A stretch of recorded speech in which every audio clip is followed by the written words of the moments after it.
Today I am joined by Tamlyn Sutherland, the brains behind Tamlyn Delponte Photography, and she is here today to share with us her journey in the photography industry. And I must say that buckle up because it's going to be a very inspiring ride. Oh, no pressure. And I must say, I'm going to put it out there, she is a powerhouse. And what I love most about her is the fact that she is a helping hand. She is known to be a helping hand in the circles of the photography industry. And she is here today to share her experience with us. Tamlyn, thank you so much for joining us. And we're delighted to have you here in studio. How are you? I'm good, thank you. How are you? And congratulations. For sure, I have to take a moment to steal the spotlight and just shine it on you. Thank you so much. This is a huge moment.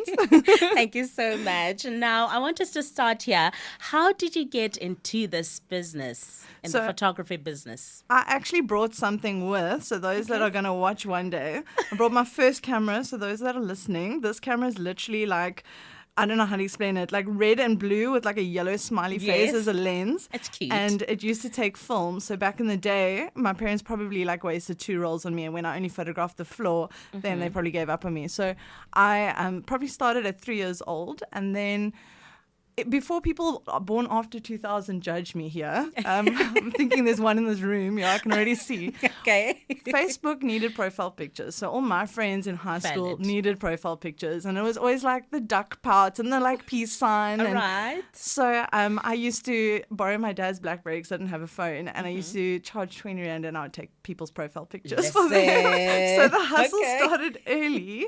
And then going forward a little bit more, in matric, I kind of saved up with these 20 Rands and 30 Rands and eventually I started charging 50 Rand because, inflation was real. Yes. And a burger and pie started costing more and more. So, and then my dad said, okay, he's going to buy my camera for me. So he paid 50% and I paid the other 50% with the agreement that I was going to pay him back. And I actually outed myself earlier today, realizing I don't think I ever paid him back. So Dad, if you're listening, I'm so sorry. You're not getting the money. And my mom pushed me a little bit. She wanted me to study teaching, and I really love helping other people. So she was like, "You're born to be a teacher," and I used the money to get into varsity. And instead of applying for teaching, I applied for photography. So I was a little bit of a naughty youth, but I think it paid off a little bit because all these years later, I'm still doing photography. It did, and I must commend you on that. It is visible that you're really helping hand, especially to the people that are starting off on the photography industry. Yes. You're out there on your socials. It's so inspiring to watch. I must say kudos to you for that. Now, I know that there are different types of photographers and you do different styles and stuff like that.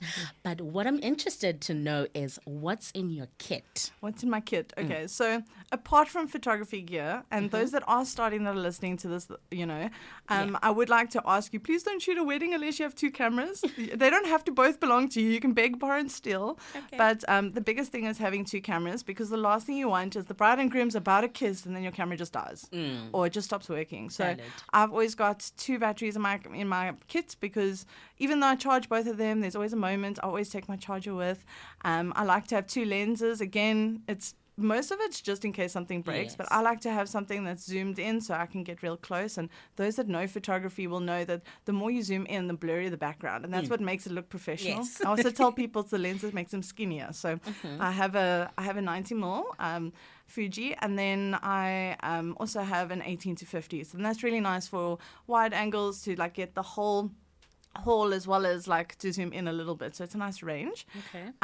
But then I also have my old gear that I used to work with. So I started off with a 600D Canon. So if you've never bought your camera and you want to get into photography, I'll tell you my first kit. It was the 600D Canon, the 50mm. So there was no zoom. Your legs are your zoom. So if you want to get close to a person, you walk. Yes. So you get your steps in while you're at it. Listen to this being a health podcast while we're at it. And then the biggest thing is flash. So I'm a flash photographer. You don't have to be a flash photographer, but some churches are really dark. So having a flash really, really helps.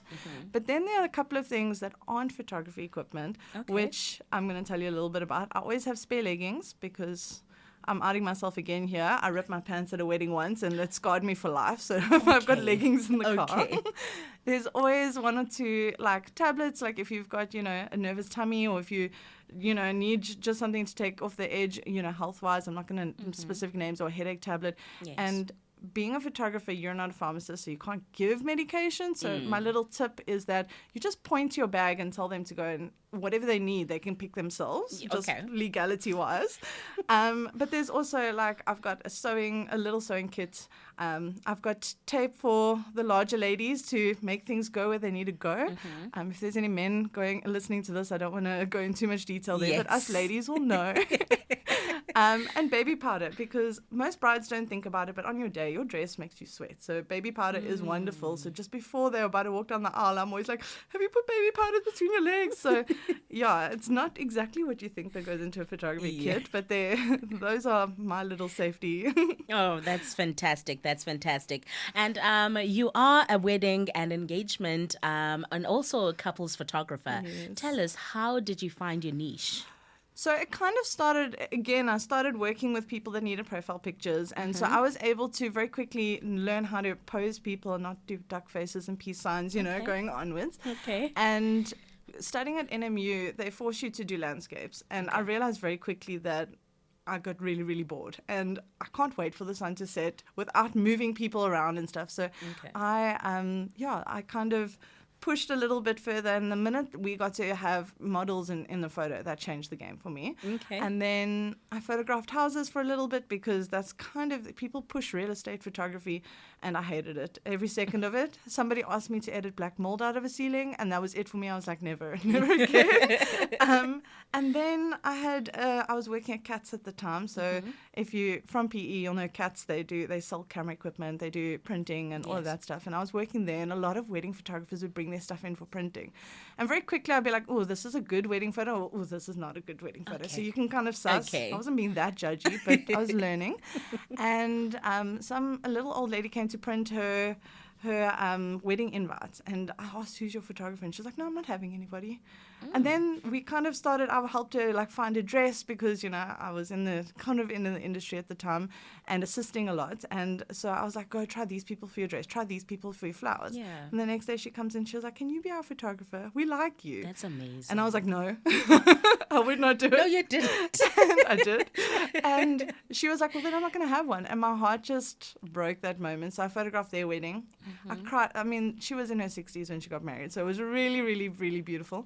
I cried when they said their vows, and it was it for me. I was like, this is going to be in my life. This is it. This is it. I've found it. Yes. That is lovely. Now, I want to know, how much of getting those great shots rely on a good rapport with the couple you're working with? So I've got two sides to this. I work wedding I do, I have an assistant, so shout out to Shane if he's listening. And he's an amazing second shooter. So before even getting married, I meet up with a couple, I do an engagement shoot 9 out of 10 times, and I meet up with them with coffee, and I hear all about their bits of their day and give advice where they want, and just listen and laugh and, become besties before the time. And then he just rocks up on the day. And so when I edit both of our work, I can definitely see that there's moments that I like where maybe the bride has scrunched her nose, and I know she does that, so I look out for that. So that's really important. But at the same time, he's taken some incredible shots meeting them straight up. So I think it just depends on your personality. Okay. If you're someone that likes to be a wallflower and just watch, then you don't really need to have a good relationship. Okay. But for me, I like to get to know. It's very important for you. For me. All right. Got that. And I know that you're a lifestyle photographer, right? So do you have a go-to shot list, or do you just see as you go, or... I think it's very much specific to the bride, because I've had some people that are like very specific. We want a photo of the rings with, I don't know, a white background, and then I know, okay, that's important. Or there's some moments where a mom would be like, okay, listen, there's 4 generations here. So there are definitely shots I keep my eye out for. But then there's, if somebody's worked with me, they know my favorite photo of all times is, can you put your noses together? And I get so excited about that pose. I probably do it 3 times in the wedding just because the lights has changed, and and then I'll pick the best one. But each pose is different to a client, just because women's bodies are different. Yes. So a photo that looks really nice with, one person might give me 3 chins, and then I don't really like that. So I don't really have a shot list. I try and get all the photos for the day. I try and get the vibe of the day. But that being said, most weddings are, even though they're unique, they are the same. So you know that no matter what, I'm going to make sure I get the kiss. Yes. I'm going to make sure I get the ring. So there are shots, but yeah, it's very much catered to the day. Some stuff people think are important, they put in their shot list, and then they don't even have that book out for people to sign on the day. And you're like, what's on your shot list? Where is the book actually? So yeah. Right, that is lovely. And I just want us to take a short break. And in studio with me is the beautiful Tamlyn Sutherland. You are beautiful, I must say. Thank you. And we're continuing our conversation, right? So, Tamlyn, I want to know, how important is it for you to keep learning the photography's latest trends? So there's pros and cons for everything. Yes. And as you've heard going for like in the previous conversation, I'm going to give you both sides. I think that it's important, but at the same time, sticking to your style is also more important. So you never stop learning in photography, and the day I stop learning is the day I need to quit. So you will forever be learning. But with the latest trends, especially looking at Instagram, at one point, all the photographers looked like they were doing the same stuff, and everything was like coffee colors. And I won't lie, for a second, I was like, maybe I should shoot in coffee colors. Yes. And then I edited it, and I was like, no, I like my green screen. I like my bright colors, and I want to get the feeling of the day. I mean, as a bride, you spend hours picking the bridesmaid's dress, and it needs to be the perfect shade of green, and then your photographer delivers brown wedding, bridesmaid's dresses. So for me, I had to learn it so I could communicate with my clients better. So if they say they want a blurry image, I know that they're not talking about just the background blurry and them in focus. They're actually talking about shaking the camera and making it blur. And I'll give them 1 or 2 for them, but for me, I'll make sure to keep my style consistent and keep doing what I'm doing, but also to push myself in different avenues. So what happened during COVID was everybody kind of picked up a camera during COVID, and they decided they're going to be photographers. Yes. So in the beginning, everything was natural light, and that was the trend. And I was a flash photographer. So half of me was like, should I retire my flash for a little bit and do what everyone's doing? But then I noticed a lot of people making the traditional technique mistakes. So from there, now people are learning flash, but the flash is very much like on your camera directly at the client, and it feels very voguey, so it's beautiful. But at the same time, I find in 3 years' time, they're going to catch up to the skills that I currently have, where it's going to be off-camera flash, and it's going to be soft and beautiful. And so if I just keep on doing what I'm doing, that trend will come in fashion again. Yes. And those that really like something different, at least I stand out from the crowd compared to being the typical. But that being said, I have some photographers that are my favorite photographers in PE that are doing killer work, and they are sticking to trends. And so, there's no wrong way of doing it. But personally, I know the trends, so I can be aware of them if a client asks, but I don't change for the trend, if that makes sense. It does. And it's very rare to find such people who would stick to what they believe in and what they love doing, rather than, because I believe that everyone wants to do, if I see this one person do this shot, I also want to do it. But it's rare to find people like you who stick to what they believe and what they know that works for them. I must say kudos to you for that. Thank one. you. Now, I want us to get a bit more interesting. I believe you got married last year. Yes. Congratulations. Thank you so much. Congratulations. Now, I want to know, how did it feel being in front of the camera? Oh my goodness. I'm sorry to every client I've ever photographed. No, I'm just joking. It was very weird because I found, especially being a photographer and getting a photographer, I found myself looking at the photographer, even mid-ceremony. I mean, my husband was absolutely amazing. He cried so much when he saw me walk down the aisle. He's probably going to judge me for saying that on air. But he was amazing. And there was moments where I was deeply connected. But then the photographer in me, who is so used to being like a vendor at a wedding, I'd like look at the photographer and I'm like, what are you doing? What are you looking at? Oh, okay, he's looking that direction. Something cute must be happening there. And then it's like, okay, Tamlyn, focus. You're getting married. You're saying vows. Enjoy focus. the moment. Yeah. So it was very difficult. But also the couple shoots, I found myself posing myself. And even though I got an amazing photographer and I trust him fully, I kind of jumped into being the photographer in my brain. So I'm just like, when we're looking at each other and we're smiling and our noses touch and, we're like holding hands. And I'm like, okay, do you want to skip now? So a lot of it was like us almost like directing ourselves, and my photographer was just taking photos. So that is so cute. I wish I was there to witness it. There's a lot of laughter, I'm telling you. Also, I want us to discuss maybe, could you tell us, have you ever had any photography mishaps? Well, I mean, I spoke about ripping my pants in front of everybody. That's one of them. So I think I've seen a lot of things I wasn't meant to see, and some weddings didn't take place because of them. So stuff that I can't really talk about on air. Yeah. I don't think I've ever made a mistake. I've never like missed a kiss or missed a ring shot or any of that. So I've been really lucky, but I've also set my business up in a way that there haven't been really many mishaps. I have rolled my ankle and sprained it really badly at a wedding, but the bride and groom had no idea. Yes. When I got home, I said to my husband, I was like, Philip, please rub my feet. It's so sore. And my foot was like the size of a pumpkin.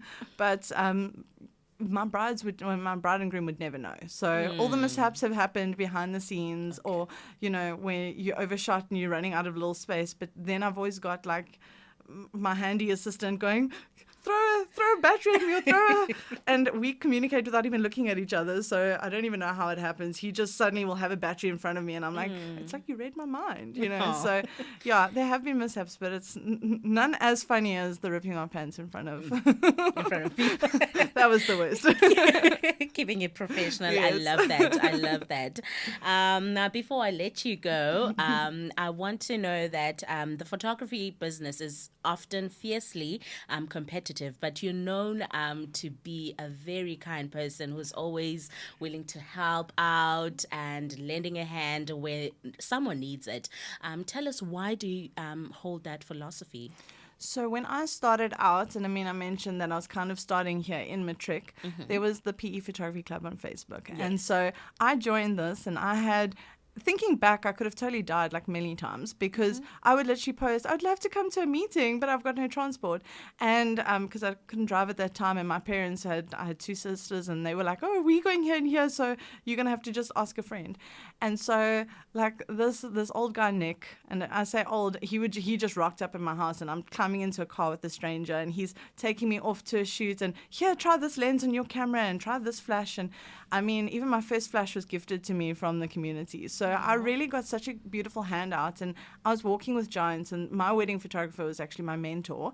And so he taught me a lot of how to use a flash. And because I got so much like free information, and I mean, there were courses I paid for, but a lot of the information was like just freely given, or, oh, just borrow this for a day, see how it feels before you buy it. Yes. And so coming back after studying, I came back into the same group of people, and when you have the newbies join, it just felt natural to go, hey, try my lens and see if this works for you. Don't go out and buy it if it's not the right lens for you. So it just kind of felt right to give back what I had received, if that makes any sense. It does. Any advice for a couple looking for a photographer for a shoot or maybe a wedding? I mean, hit me up. No, I'm just joking. Before finding your photographer, try and ask yourself what is important. So if you're somebody who really loves coffee colors, don't just go onto the PE Girls group and say, I'm looking for a photographer, because you're going to get like 360, recommendations. So try and find yourself a photographer that's the photos that you're really liking on Pinterest. When you're pinning your wedding, you'll find very quickly, okay, all my colors are coffee colors, or all my colors are green. So try and find your photographer that already fits your style. Okay. And then if you're someone that's very nervous and you're like, I don't know how to pose, ask your photographer, how good are you at posing? And another thing is, ask your photographer, when can I expect my images? Because some photographers take 3 months. I was a photographer that took a month. Now I'm probably on 6 weeks because we're starting to get busy. But yeah, if you know that you're going to want your photos within a week, then maybe finding somebody that can do that, and that might be a Cape Town photographer or a Joburg photographer. I waited 3 months, so I got a fright with that because I didn't ask that question.